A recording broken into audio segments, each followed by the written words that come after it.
Серго, дали Хитлер хваща на тази? Хваща.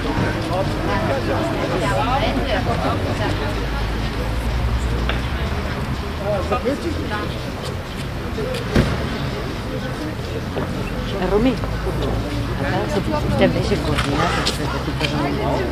Кой той? Да.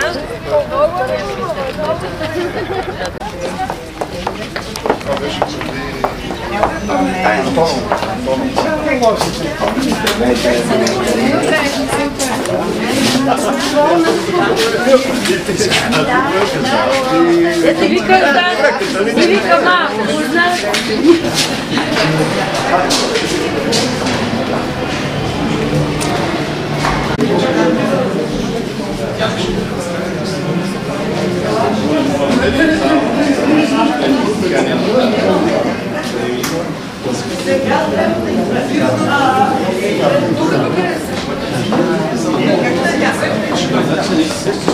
Аз ти за така да и...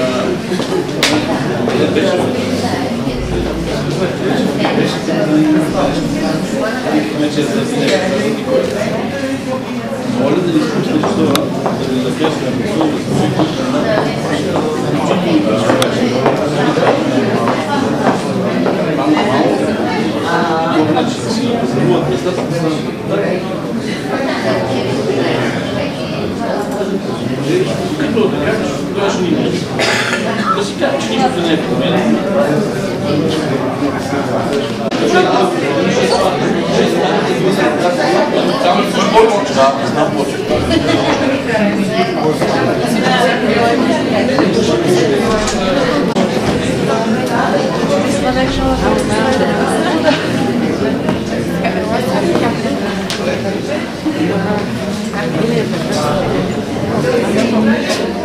Ето младата майка.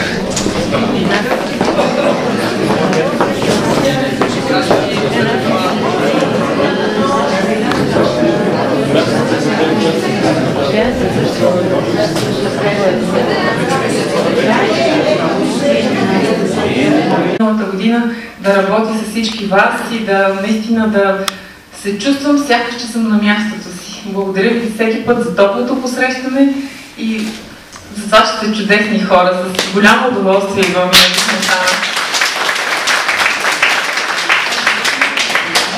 Минаване на изборите да ги подкрепям, както е редно. Със сигурност ще ги подкрепям и няма да тръгна по пътя на тези, които огорчени и разочаровани от нещо в правителството побързаха да покажат това разочарование, защото това не е зряло поведение. А защо казвам, че е привилегия? Привилегия, защото когато човек се занимава с научно-изследователска работа, особено когато се занимава с рисковете пред страната, трябва да гледа само истината. Истината без политически орнаменти и без политическите форми, в които тя се представя пред хората. Без медиите, без истината такава, каквато е сурова и сериозна. Сега, каква е суровата, най-суровата истина за България? България е политическа криза. Тези избори трябва да извадат страната от политическа криза. Но тези избори ще извадат страната от политическа криза, ако се изкара пълен мандат. Тоест, ако Народното събрание изкара 4 годишен мандат. Тогава ще има трайна политическа стабилизация, а не временна. Защото другите стабилизации са временни. Така че ние не можем да кажем, и това е една от темите, които нас не вълнува и не интересува много, както виждате и обществения дебат тече в тази посока. Но дали този коалиционен кабинет и това особено конструирано мнозинство ще прекрати политическата криза, започнала 2012 година през февруари с подаване на оставка на правителството на Бойко Борисов, е много важен въпрос за страната. Защо? Ами, защото политическата криза влияе на всичко. Влияе на живота. Сега може да не влияе съвсем пряко, но така или иначе засяга хората. Така или иначе засяга битъри. Така че това е основният параметр, през който ви карам и вие да погледнете върху нещата. Трябва политическата криза да бъде преустановена. Това е едно от най-важните неща. Сега това политиците го казаха по различни начини, че не може да има веднага избори и така нататък, че не може след предсрочните избори да има неуспешно формиране на правителство и да има следващи. И по различен начин искаха да покажат, че всъщност добре осъзнават следното важно обстоятелство, че тези, на които са дали доверие, т.е. тези, които са взели доверието, политиците, не трябва да се разочароват в тяхната способност да излъчат управление. Защото най-страшното за политика е да не може да излъчи управление. Страната остава на управление, ако е така. И заради това тези дълги преговори би трябвало да бъдат разгледани и видяни през тия две неща. Първо, политиците трябва да могат при наличие на мнозинство в Народното събрание да формират правителство, да формират управление на страната, което е задължително, никой не би разбрал дълго. И другото, че това става на фона на една продължаваща вече 2 години и нещо политическа криза. За съжаление, кризата не е само политическа. Това е... Аз така гледам тези преговори, така гледам решенията, които направиха и позициите, които заеха отделните партии. Трябва да кажем, че всички партии до момента се отнасят отговорно към тази политическа криза. В смисъл какъв? Дават възможност да съставят правителство, дават възможност то да започне работа и казват, че ще го съдят по резултатите. Това го казва и опозицията, въпреки че напоследък се поизостриха някои нещо, но това е нормално, след като се получи правителството, е нормално. Сега, кои са рисковете за това мнозинство и за това управление?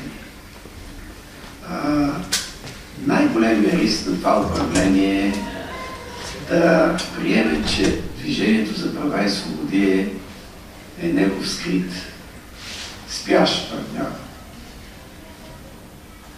Нали знаете какво е спящ партньор? Такъв, който става явен в определен момент.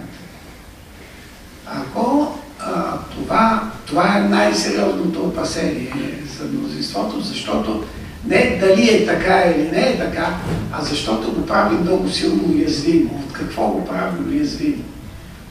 Ако ДПС по някакъв начин остане спящ партньор на ГЕРБ, защото няма на когото да бъде в тази коалиция, тогава ГЕРБ ще влезе в противоречие с вода на избирателите на последните избори, който беше категорично против Движението за права и свободи. Никога до сега не се е гласувало така монолитно срещу ДПС от страна на леви, на националисти, на всякакъв.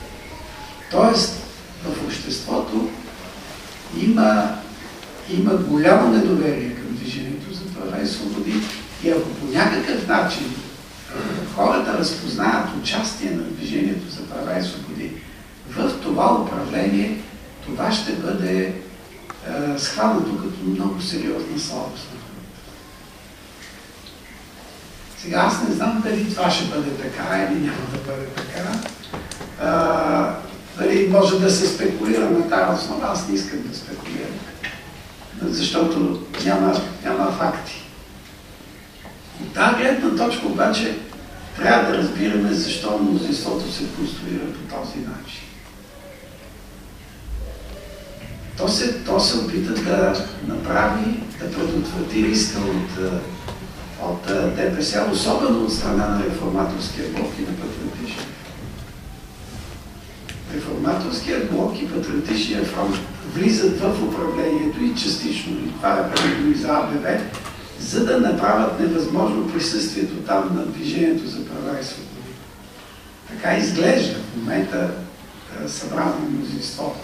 И затова аз така си обяснявам и реакцията на председателя на Движението след избирането и състава на правителството. Той реагира много остро. Аз ви моля да не ме снимате. Аз не искам да се видя във вестниците. Не съм дошъл да правя публикация. Така, заради това мнозинството не можеше да остави примерно само с патриотичния фронт. Втория риск е, ще го кажа директно, не знам как ще ви прозвучи, но това е фактическо състояние, е обстоятелството, че партньорите нямат доверие на водача на правителството. Господин Бойко Борисов влиза в това правителство без доверието на останалите. Това е някакси... Първо всички са се разграничили от него. Някои се разграничаваха от него до последния момент, като патриотичния фронт.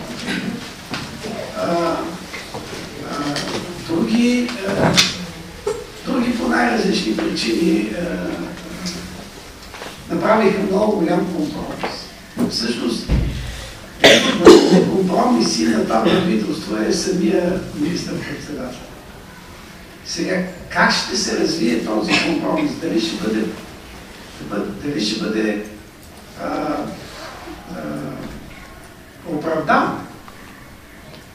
Зависи много от много обстоятелства, най-вече от поведението на самия Борисов.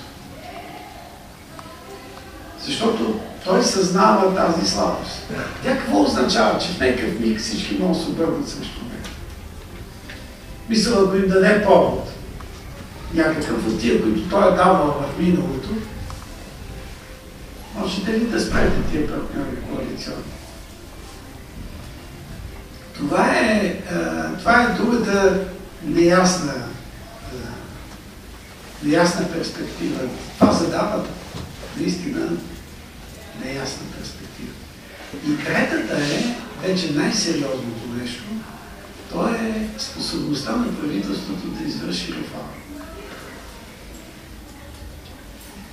Сега вижте по отношение на реформите, първо структурата на кабинета. Къде са най-тежките реформи? Това е съдебната власт, здравеопазването и образование. В чии ръце са съдебната власт, здравеопазването и образование на реформаторския блок? Защо? Естественият въпрос да се попита, защо на реформаторския блок? Значи там, където трябва да се правят реформи, се иска много голямо доверие. Иска се сериозна подкрепа от всички страни, от местни, от областни власти, нали, така. Иска се наистина подкрепа. И как ще направи реформаторския блок тия реформи, след като той няма тази подкрепа?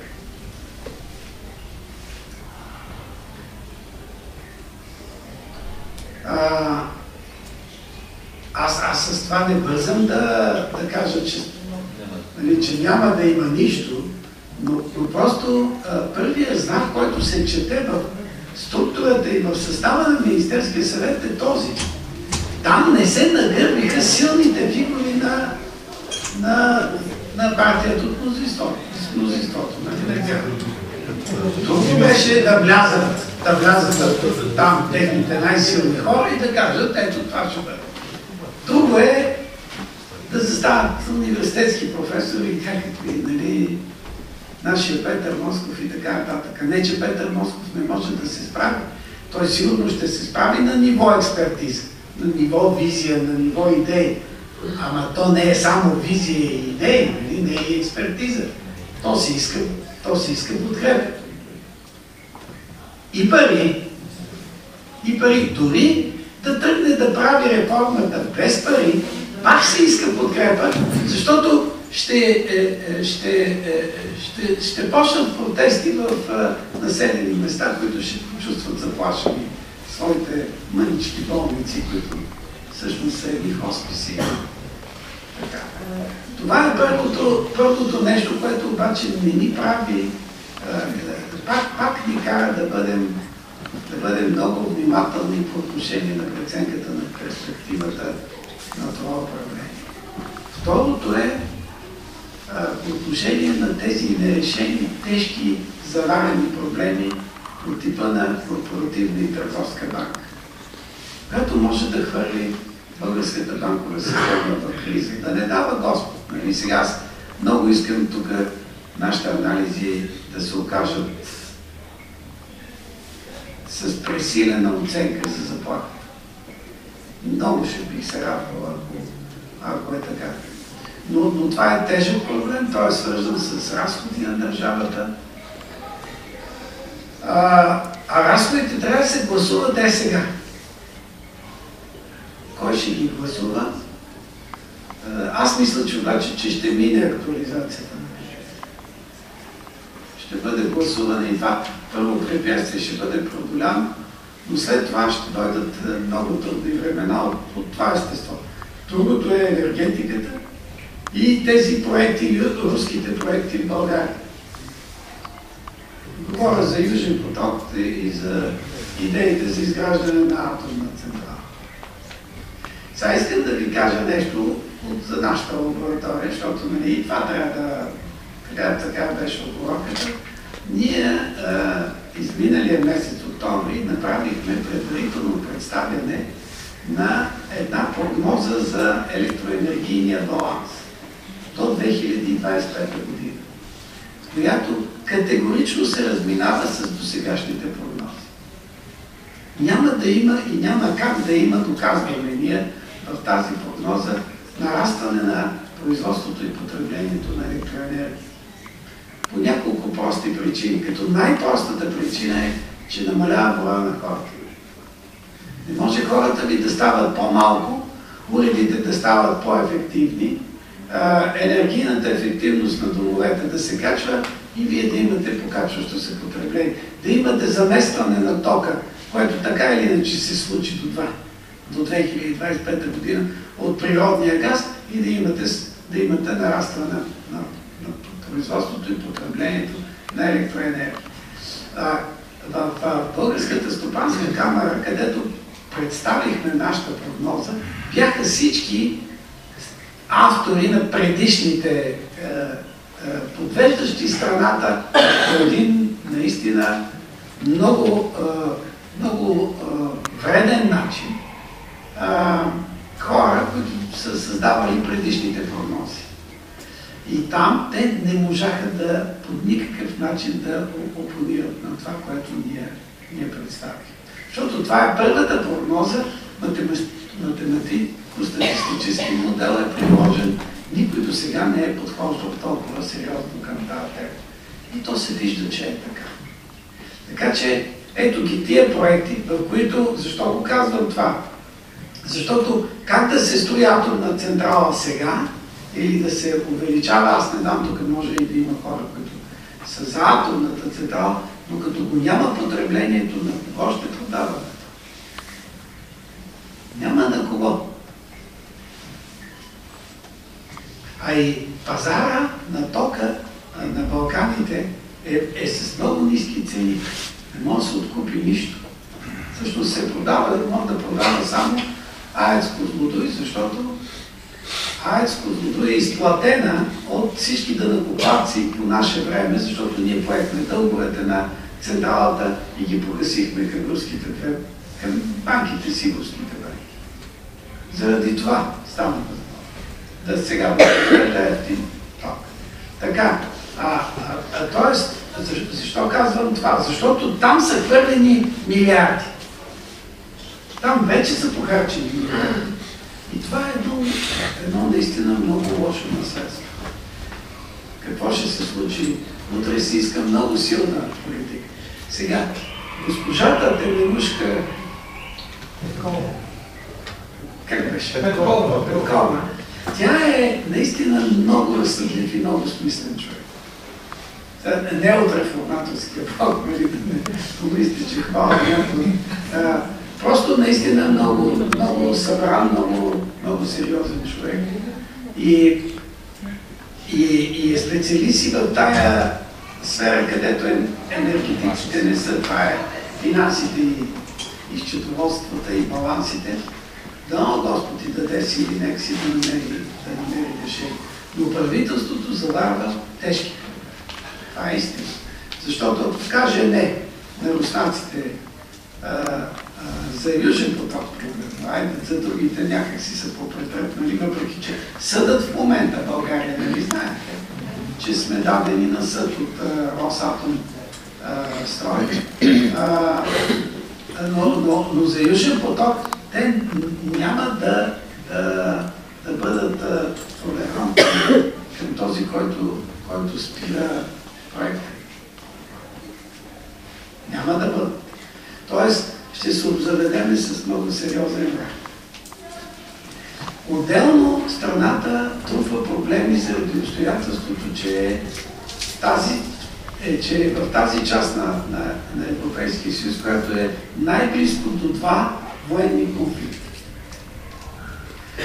Малко се говори, но вие трябва да знаете, че нелегалните иммигранти, нарушаващи границата и суверенитета на страната, са много над очаквания брой. Предишното правителство не успя по никакъв начин да се справи с тази задача. Служебното няма как, то няма и много сериозни възможности. В момента в България нахлуват, може би ще бъдат около повече от 5000 ще бъдат емигранти. И този път вече не е само нелегални. Те идват от зона на военни конфликти и носят със себе си рисковете. За Украйна да не говорим. Видяхте, че едно забавяне на договарянето на споразумението между Русия и Украйна доведе до намаляване на подаването на газ. Така че, ето в такава среда идва това правителство и би трябвало да има много сериозен потенциал да реши тия всичките проблеми. Сега, тия проблеми искат много себеотрицание. Искат саможертва от тия хора, които ще ги решават. Да си го кажем направо. Искат човек да пожертва всичко, за да реши въпросите и да не мисли за себе си какво ще му се случи след това. Защото който много променя живота на българите, нали, не го чакат след това добри дни, да не вярвате, защото... Знаете ли, аз прочетах едно успокоително четиво история на Византийската империя, на Византия, където се вижда, че така е съдбата на всички реформатори, византийски императори. На почти всички. Няма велик византийски император, който е оздравил финансите, направил реформа в земеделието и в производството и в армията, постигнал е големи успехи, оставила голяма хазна, нали, с много пари и да е обичан от хората. Няма така. Просто на тия ширини така се отнасят към хора, които правят такива неща. Но България наистина се нуждае в момента от такива хора. Нуждае се истински. Аз сега се върна на компромис. За тази среща, така говорих с хора, които много уважавам, чух от тях много неща, ще ви кажа какви неща се използваха за ситуацията. Първата метафора е: чашата е наполовина пълна и наполовина празна. Както искате, така е в момента. Аз обаче като непоправим оптимист я виждам като наполовина пълна. Трябва да я виждам така, защото искам да дам възможност на хората, които се навърбили в този тежък момент, да опитат да направят нещо. И аз мисля, че това е най-нормалното и естествено човешко поведение. Край на краща, всички българи сме ги избрали тия хора, да видим какво ще направят. И трябва да ги видим. Трябва да кажем: добре, нека да е наполовина пълна и да им дадем шанс. Другия образ, който чух и който ми хареса и да ви го кажа, е следния. Сега всички видяхме, казва човекът, моят приятел, казва: всички видяхме компромиса. Сега да видим ще даде ли резултат. Защото ако не даде резултат, ще си останем само с компромиса.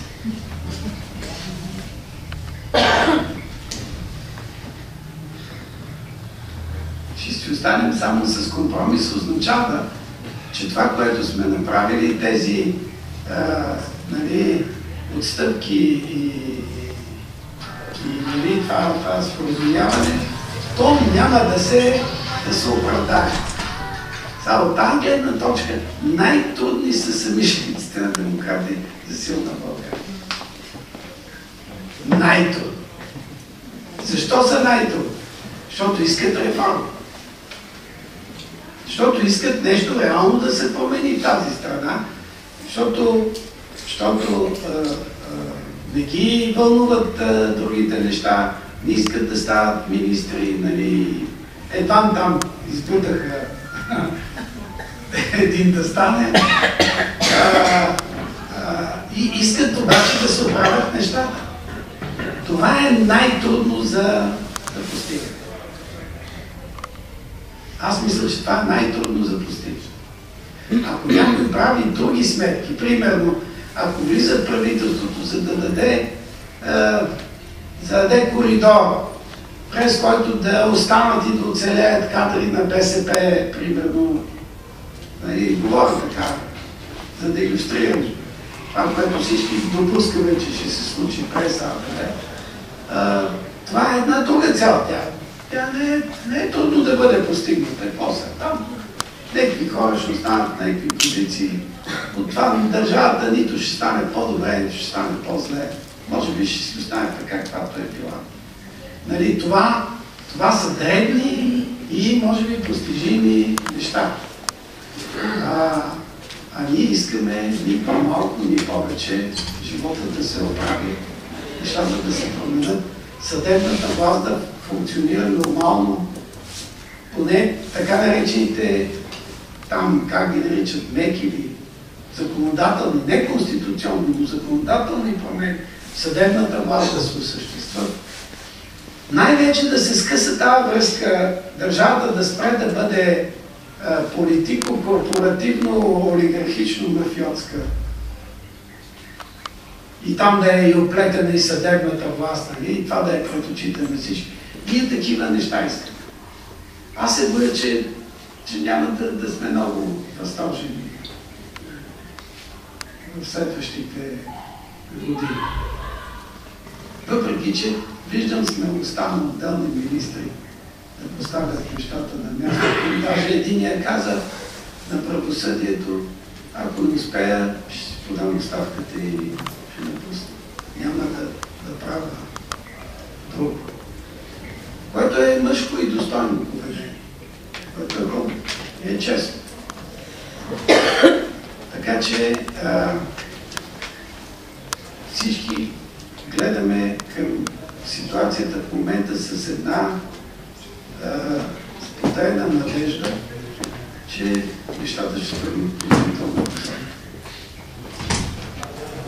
Сега няколко думи за дебата, защото ние следим дебата и с това да завърша, да ти дам възможност да коментирате, да кажете и вие вашите думи, да имате въпроси. За първ път дебата е на добро ниво в обществото. Макар и воден на много нервна, така,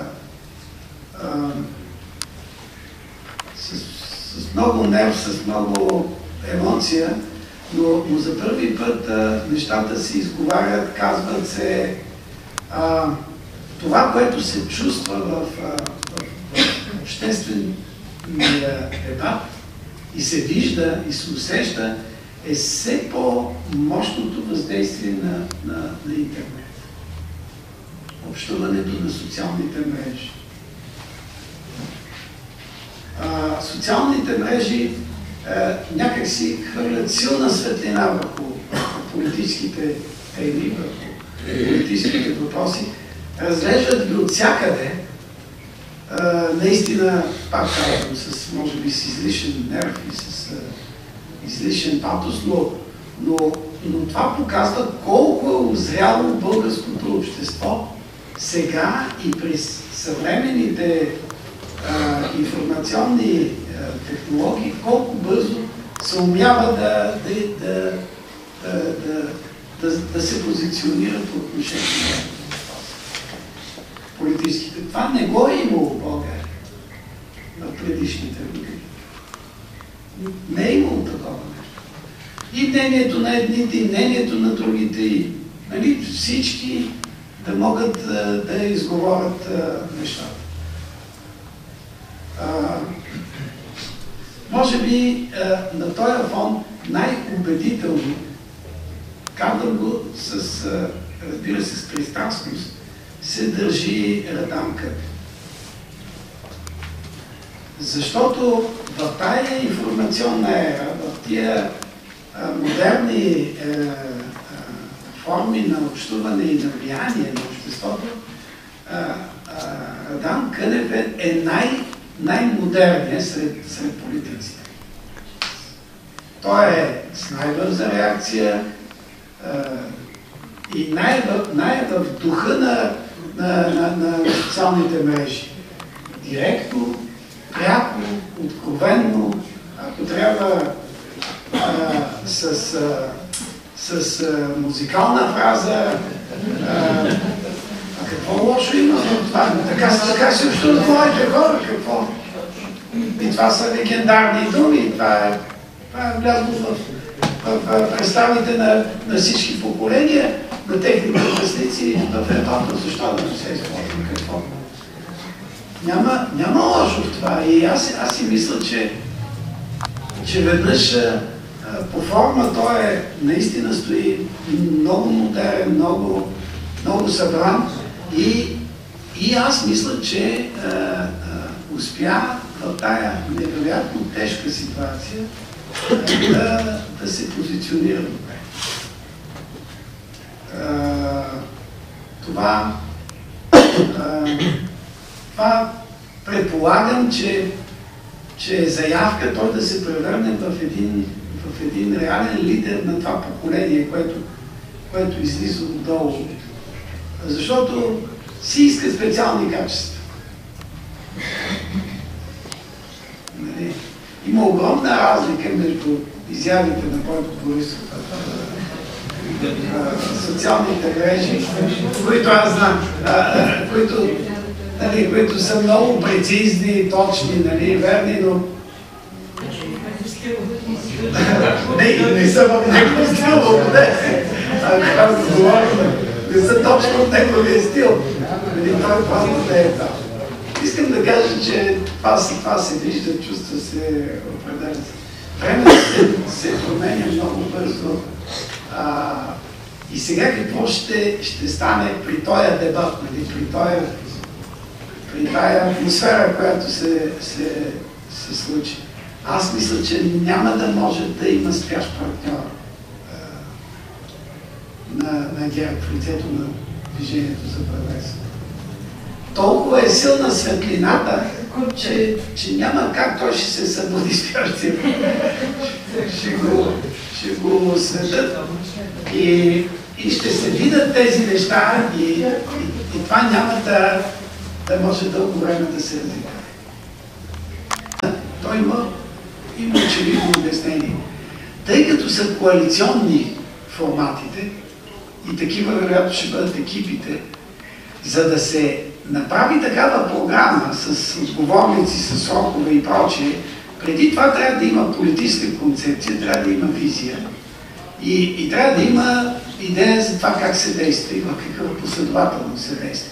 Това обаче преди това трябва да се договори с коалиционните партньори, в този случай те са 4, трябва да получиш подкрепата, освен на ГЕРБ, поне на още 2.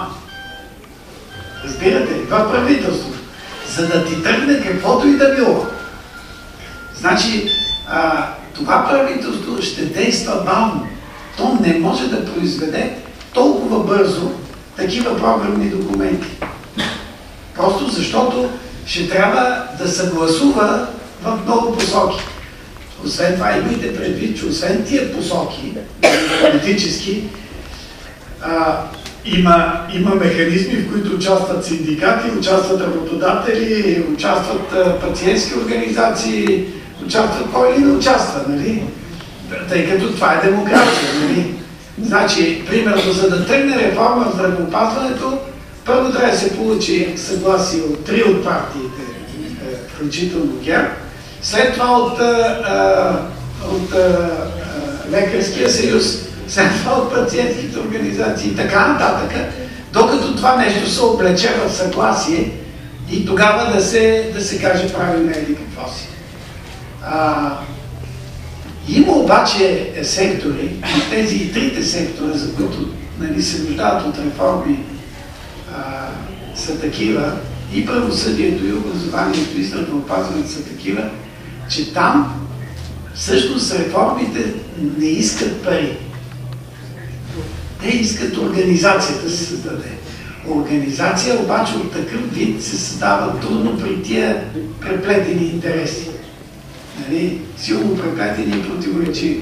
Значи първо трябва да се намери решението, да се съгласува и след това да се излезе. Не е просто упражнение.